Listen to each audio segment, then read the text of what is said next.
ஆடு மேய்ப்பவர் உருவத்தில் வந்த வெள்ளை வேட்டி சாமிகள்.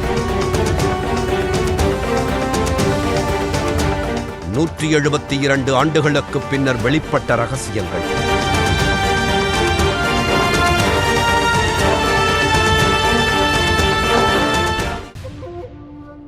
சித்தர்களும் மகான்களும் எந்தவிதமான ஆடைகளை அணிந்தார்கள் என்பதற்கு வரலாறு இருக்கிறது.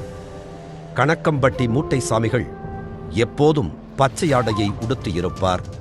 மானூர் சாமிகளும் பச்சை ஆடையில் காட்சி தருவார். வள்ளலார் எப்போதும் வெள்ளை ஆடையை தரித்திருப்பார். வெள்ளை ஆடையை பற்றி நாம் இத்தனை பேசுவதற்கு காரணம், இன்று நாம் மகான் வெள்ளை வேட்டி சாமிகளை பற்றிதான் பார்க்க இருக்கிறோம்.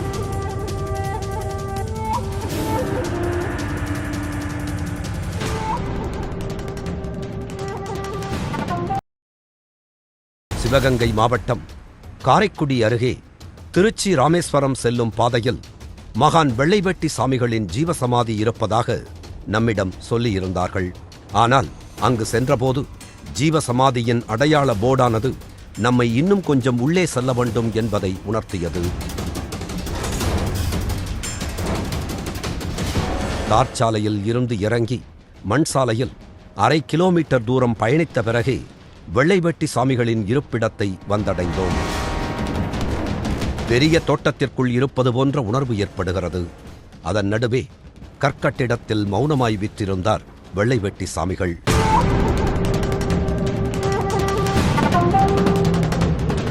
வெள்ளைவேட்டி சாமிகளின் ஜீவசமாதியைச் சுற்றி ஒரு குளம் இருக்கிறது.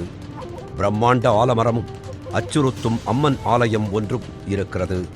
இதனால் இந்த பகுதிக்கு பெரும்பாலும் யாரும் வரமாட்டார்கள்.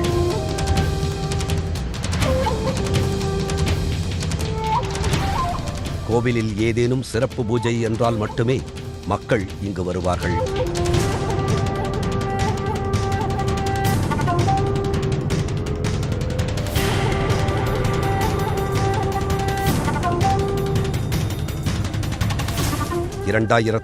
ஆண்டு ஐப்பசி மாதம் வெள்ளைவேட்டி சாமிகள் தன்னை வெளிப்படுத்தியிருந்தார். ஜீவசமாதியானது மெல்ல மெல்ல வளரத் தொடங்கியது.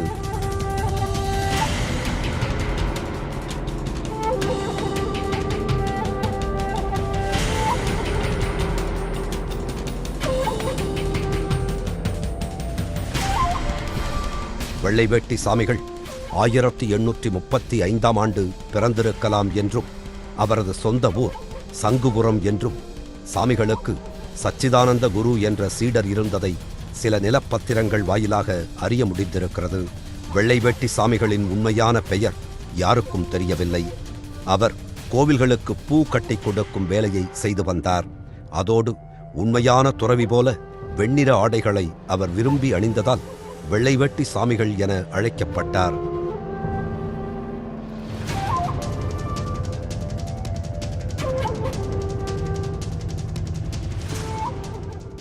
ஐயாவின் பாதங்களை பற்றிக் கொண்டால் நினைத்தது நடக்கும் என்கிறார்கள்.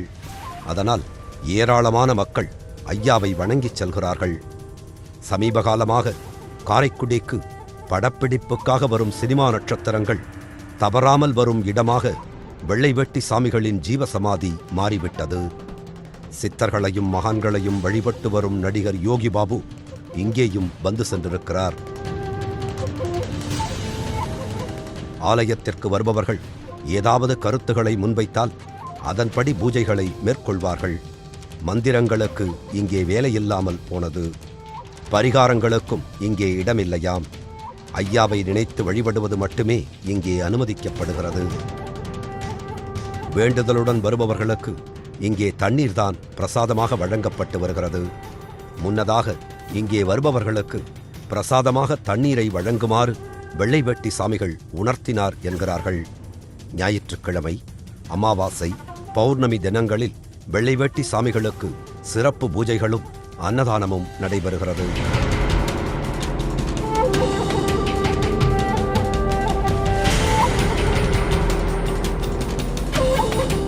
அதேபோல ஐப்பசி மாதம் வரும் மூல நட்சத்திரத்தில் ஐயாவுக்கு குருபூஜை விழா நடத்தப்படுகிறது. அன்றைய நாளில் ஏராளமான மக்கள் இங்கே ஐயாவை தரிசித்துச் செல்கிறார்கள்.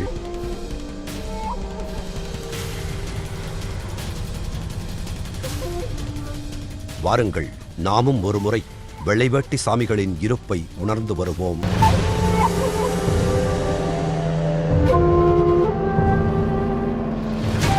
வெள்ளைவேட்டி சாமிகளை தரிசிக்க காரைக்குடி வரை ரயிலில் பயணித்து அங்கிருந்து கார் அல்லது ஆட்டோ மூலம் செல்லலாம். திருச்சி வழியாக காரில் சென்றால் காரைக்குடிக்கு முன்னர் வெள்ளைவேட்டி சாமிகளை தரிசிக்கலாம்.